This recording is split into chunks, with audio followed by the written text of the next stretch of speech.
Pharrell, answer me. Why are there old people I don't know living in the big lakeside house I bought for you? Her words stopped everyone at the Thanksgiving table immediately. Like, a knife dropped onto a plate.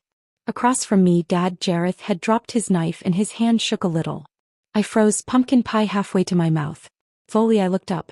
Grandma Amariel's eyes were sharp, almost like she could see everything inside me. Then she looked at my sister, Odalise, and finally at Mom and Dad. Grandma had just come back after living in another country for many years. She looked stricter than ever. People didn't dare approach her lightly. She had that kind of serious look that said, I mean business and I won't be fooled. Grandma, what did you just say? I asked, my voice trembling. It sounded so unreal. I didn't even have my own house. I was staying at friends' homes because I had nowhere else to go. Didn't you hear me, Varel? I'm talking about the lakeside vacation home.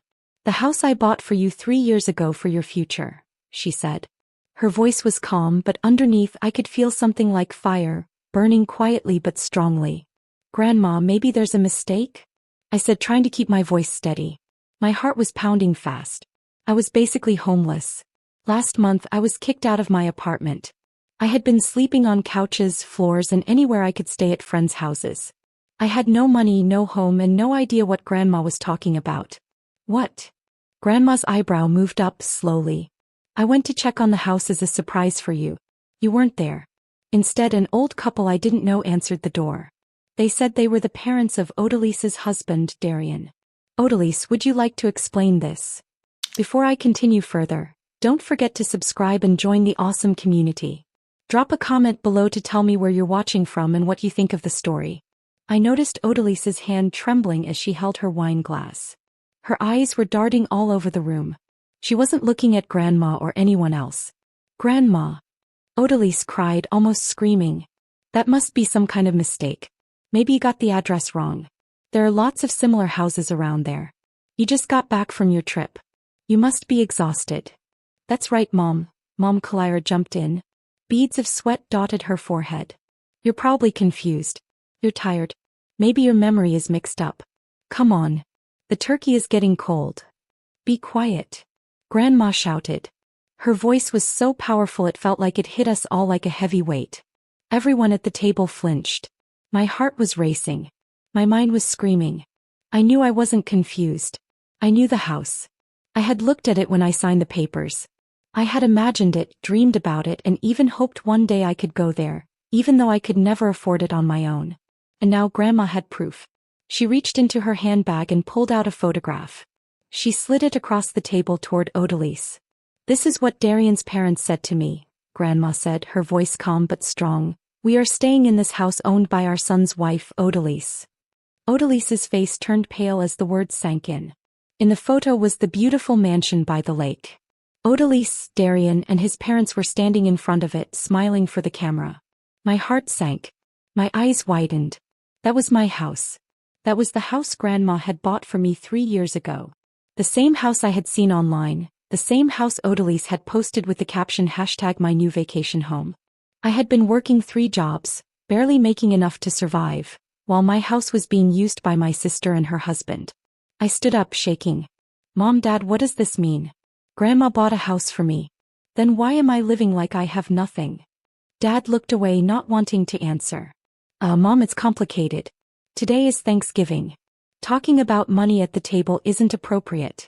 We can discuss this tomorrow in my study. No. Grandma said, cutting him off.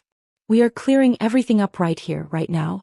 Varel, you really don't know anything about the $1 million vacation home I sent you 3 years ago and how it was used.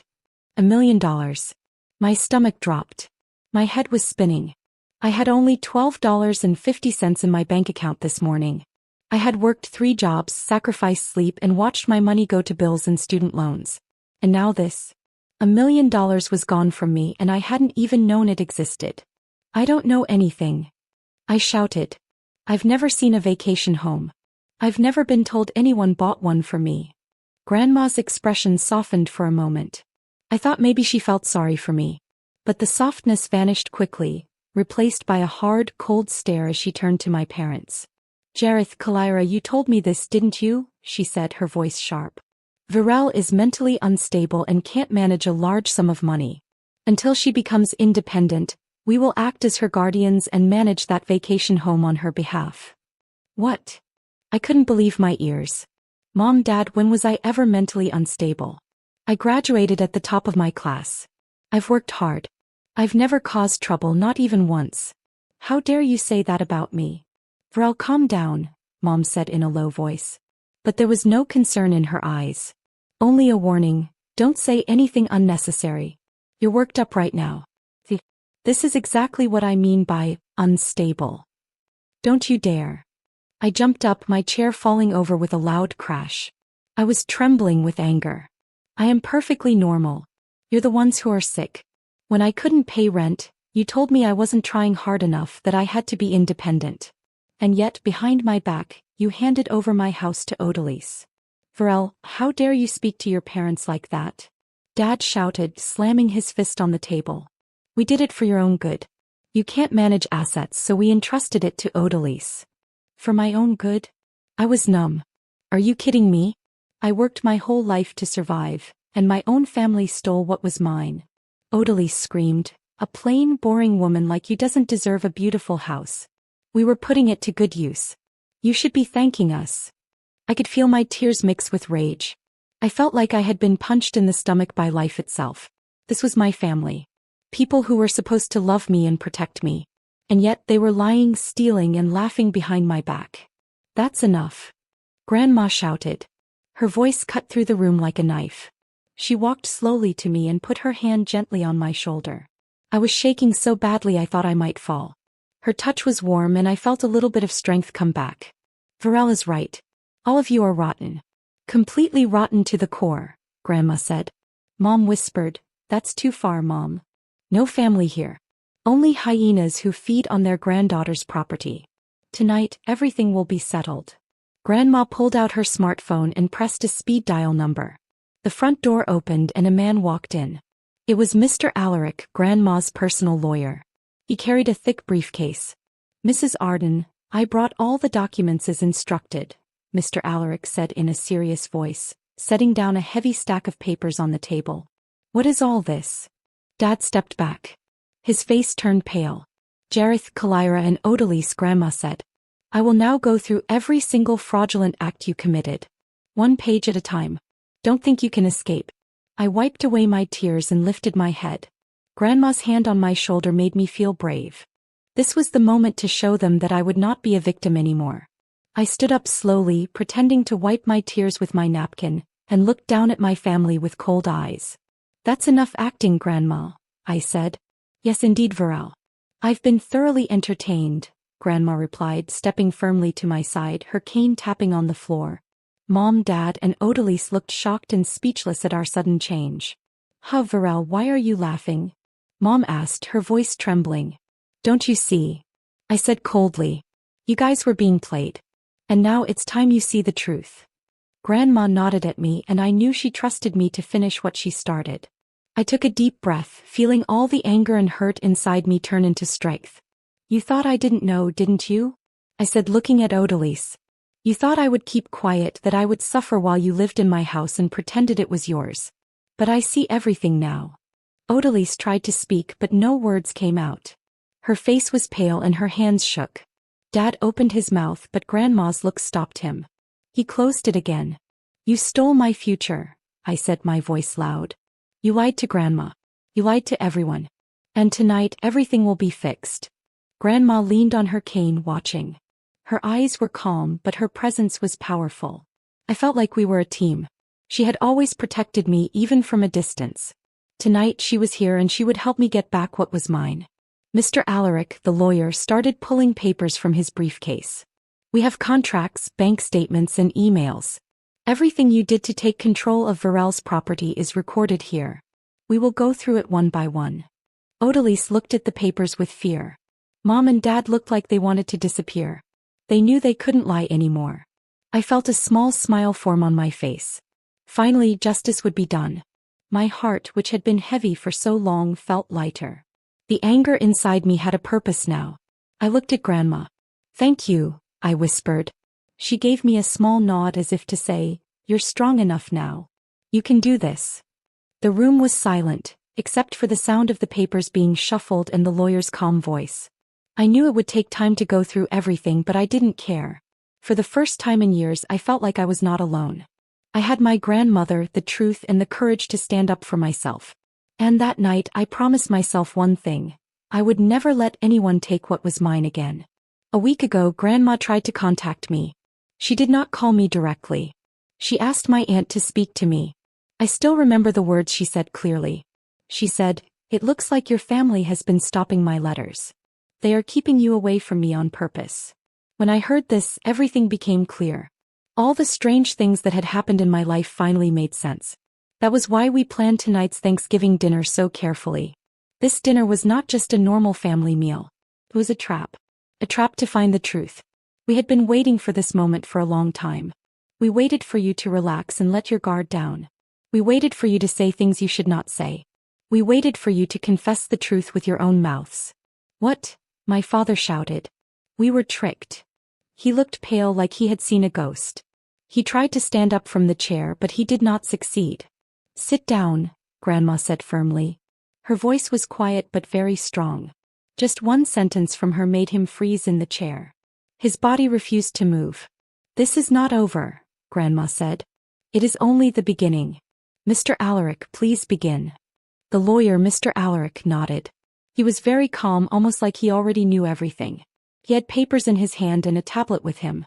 "Let us begin with the fake gift paper," Mr. Alaric said. "The handwriting test is finished. The truth is ready to come out." He slid the paper slowly to the middle of the table. Everyone in the room leaned in to look. It was a real estate record. A paper that showed who owned a house. "This house," Mr. Alaric began, Lakeside Manor, "was bought by Mrs. Arden and put in Varel Arden's name." I stared at the paper. My heart beat fast. This house, it was mine. It had always been mine. "But now," he continued, "the owner listed on this paper is Odalise Riven, your younger sister." Odalise froze. Her face turned red. She looked like she had been caught in a trap. "The house was transferred on October 15th, 3 years ago," Mr. Alaric said, "and the price listed was $1. A gift. $1. I could not believe it. $1. That was the price of my whole life. $1. One little coin. And yet it had destroyed everything. I looked at the date. 3 years ago. That was the exact moment I graduated from college. That was the moment my life started falling apart. I spoke softly, almost like I was telling a secret. "I always felt something was wrong," I said. "I graduated at the top of my class. My teachers wrote letters recommending me. I went to the final interviews at big companies. And yet, every single company rejected me. No explanation. No reason. Just rejection." I looked at my father. His eyes moved away. He could not meet mine. "At that same time," I said, "someone sent secret emails to the companies I was about to join. Emails that said I was mentally sick and caused trouble at university. Emails that told them not to hire me." "What are you saying?" my father asked, pretending to be confused. I shook my head. "IP addresses do not lie, Dad. The emails came from this house. The times match the hours you were in your study. You pushed me into unemployment on purpose, didn't you? You wanted to stop me from becoming independent. Because if I became independent, you could not keep committing fraud using my name." "No, it was for your own good," he said weakly. I turned slowly to my mother. "And you," I said quietly. "Now I understand everything." Mr. Alaric put another set of papers on the table. He moved them carefully so everyone could see. "This is Varel's student loan account," he said. "She worked hard and sent money every month to pay her loans. But the money did not go to the loan company," Mr. Alaric continued. "It was secretly moved to a hidden account in Mrs. Arden's name. Your mother's account." My mother gasped. Her hands flew to her mouth. "And yet," I said, "Mom, you kept telling me I was not trying hard enough. You told me I should be more like Odalise. You told me I was failing because I didn't work hard. But the truth is you were keeping me poor. You destroyed my credit. You blocked my chance to have a normal life. You forced me to juggle 3 jobs," I said. "Even then I was afraid I would end up homeless. My poverty wasn't bad luck. It wasn't because I didn't try. It was a cage my own parents built. A cage they designed to keep me trapped." My mother covered her mouth with shaking hands. I could see her fear, her regret. Then I turned to my sister, Odalise. And you, Odalise? I said. She looked at me like I was the villain. Darian's parents are living in the vacation house, aren't they? I asked. So what if they are? She snapped. Darian's mom and dad wanted a quiet place to live, so I let them stay. You let them stay? For free? I asked. Of course, she said. They're family. It's normal. Don't lie, I said. I looked at Mr. Alaric. He nodded slightly, knowing what I was going to do next. Without a word, he placed another document on the table. These are bank records, he said. Every first day of the month, $5,000 is sent from Darian Riven's parents to Odalise's account. The reason written is rent. Grandma spoke slowly, her voice cold and strong. Odalise, she said, so you not only stole Varel's house, but you also made $5,000 a month from your in-laws? No, that's not it. Odalise screamed. It's just maintenance. The house is huge. Costs money to keep it up. And Darian's parents are rich. $5,000 is nothing to them. That's not the point, I said quietly but strongly. You took my house without permission. You made money off it while I could barely buy food for the next day. And you knew it. You knew what you were doing. Odalise's eyes looked away. She could not answer. My father tried to speak. Maybe the way we did it was a little harsh, but look at the results. The house is well maintained. Everyone is happy. Isn't that better for the family as a whole than letting Varel live there alone? We can give Varel some money later. I looked at him. A consolation payment? No, a small payment to settle it, he said. Grandma's hand tightened around her wine glass. The stem creaked. She spoke very slowly and everyone listened. When my granddaughter was almost sleeping on the streets, she said, you were living in comfort using her property. And now you think a little money can fix it. My father tried again. But Mom, Varel is still young. Hardship builds character, doesn't it? Shut up. Grandma's voice roared across the room. I wrote to Varel every single month, Grandma continued. I asked, how's the house? Are you having any trouble? And I never received a single reply. Not one. Instead, Jareth kept telling me, Varel is so mentally unstable she can't even write a thank you note. I shook my head. Not a single letter ever reached me. Of course not, Grandma said coldly. Every letter I sent was addressed to this house. And you claimed Varel was mentally unstable and said you would hold on to them for her. You never gave me her real address, I said. You crushed my letters. You cut off all contact between us. Everything was blocked on purpose. That's because you seemed so busy with work overseas, my mother shouted. That is why Grandma and I couldn't stay in touch. Now everything made sense. The distance, the lies, the letters that never came. It was all a wall my parents had built to keep me from Grandma. I took a deep breath and signaled Mr. Alaric. Let's confirm the facts from a legal standpoint, I said. Attorney Alaric brought up the transfer agreement on his tablet. Odalise, he said, you stated that this paper is a legitimate transfer from Varel 3 years ago. Is that correct? Yes. Look at the date. Odalise shouted, drenched in sweat. Indeed it says that, Mr. Alaric said. But we checked the paper itself. We looked at it closely. And here is what we found. He pressed a button on the tablet. A magnified image of the paper appeared. Tiny dots, almost invisible, appeared on the paper. This is a machine identification code, he explained.